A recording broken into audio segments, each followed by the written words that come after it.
ഒരു പെൺകുട്ടി ഗർഭിണിയാണ്. അവൾക്ക് കുട്ടി ജനിക്കുമെന്ന് കരുതിയെങ്കിലും രണ്ട് പൂച്ചക്കുട്ടികളാണ് ജനിക്കുന്നത്. ഇത് കണ്ടതും അവൾക്ക് പ്രസവം എടുത്തവൾ ആ സ്ഥാനത്ത് തന്നെ ബോധരഹിതയായിട്ട് വീണു. ഇപ്പോൾ അവളുടെ ഭർത്താവ് കുട്ടിയെ കാണാനായിട്ട് അവിടേക്ക് വരുന്നു. ഈ പെൺകുട്ടിയും എന്തു ചെയ്യണമെന്നറിയാതെ ആ രണ്ട് പൂച്ചക്കുട്ടികളെയും എടുത്ത് ഒരു ജാറിലിട്ട് ഒളിപ്പിക്കുന്നു.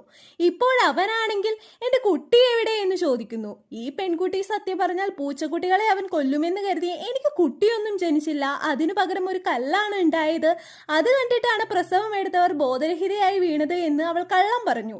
ഇപ്പോൾ അവനും ദേഷ്യപ്പെട്ട് ഈ പെൺകുട്ടിയെ മറ്റൊരു രാജ്യത്തെ കൊട്ടാരത്തിലേക്ക് അയക്കുന്നു. ഇപ്പോൾ അവൾ അവിടെ ജോലി ചെയ്യുന്ന കുട്ടിയോട് പൂച്ചക്കുട്ടികൾക്ക് പാല് കൊണ്ടുവരാനായിട്ട് പറയുന്നു. എന്നാൽ ആ പൂച്ചക്കുട്ടികൾ അത് കുടിക്കുന്നില്ല. അപ്പോൾ അവിടെ ജോലി ചെയ്യുന്ന പെൺകുട്ടി ഇവളോട് നിങ്ങൾ മുലപ്പാൽ നൽകിയാൽ മാത്രമേ അത് കുടിക്കൂ എന്ന് പറയുന്നു. ഈ പെൺകുട്ടിക്ക് അത് കേൾക്കുമ്പോൾ വിചിത്രമായി തോന്നിയെങ്കിലും വേറെ വഴിയില്ലാത്തതിനാൽ അവൾ പാൽ ഊട്ടുന്നു. അടുത്ത നിമിഷം തന്നെ ആ രണ്ട് പൂച്ചക്കുട്ടികളും മനുഷ്യക്കുട്ടികളായി മാറുന്നു. ഇത് കണ്ട് ഈ പെൺകുട്ടിയും വല്ലാതെ ഞെട്ടിപ്പോകുന്നു.